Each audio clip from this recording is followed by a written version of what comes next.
नमस्कार, welcome back to my channel. मैं Anupama Bhatia, tarot reader, astrologer. आप मुझे डायरेक्ट कांटेक्ट या मुझे डीएम कर सकते हैं। मुझे फॉलो करना मत भूलिएगा। आज मैं आपके साथ शेयर करूंगी हमारे कृष्णा, हमारे लॉर्ड कृष्णा के नन्हे कान्हा की कहानी। जब कान्हा जी अपने आंगन में खेल रहे होते हैं तो उनके घर के पास से एक उम्र दराज औरत, यानी हम उन्हें माँ जी कह सकते हैं, माँ जी टोकरी में फल और फ्रूट लेके बेचने निकलती हैं और वो आवाज़ लगा रही होती है, सब्जी ले लो, फल ले लो, सब्जी ले लो, फल ले लो। कान्हा के कानों में ये आवाज़ पड़ती है। वो दौड़ते हुए अपने घर के दरवाजे के पास जाते हैं और माँ जी को कहते हैं कि माँ जी मुझे भी फल दे दो। तो माँ जी कहती है ठीक है, इसके बदले में मुझे अंदर से अपनी माँ से कुछ ला के दे दो।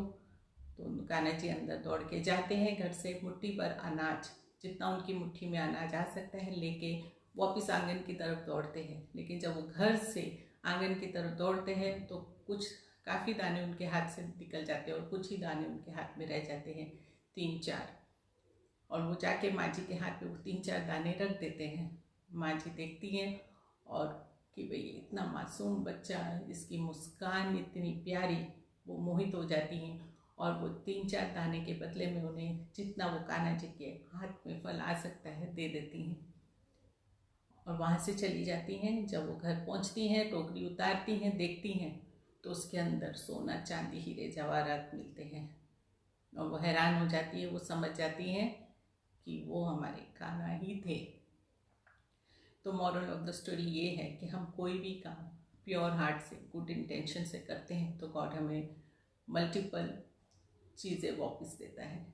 उसे कितना आप मल्टीप्लाई कर देता है। चाहे आप अच्छे कर्म करते हैं, आप जो भी करते हैं उसे मल्टीप्लाई करके देता है।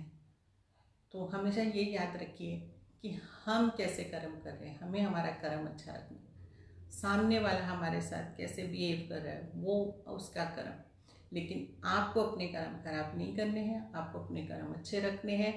तो ही आपको कान्हा जी मल्टीप्लाई होके वो चीज़ वापस देंगे, लेकिन देंगे ज़रूर।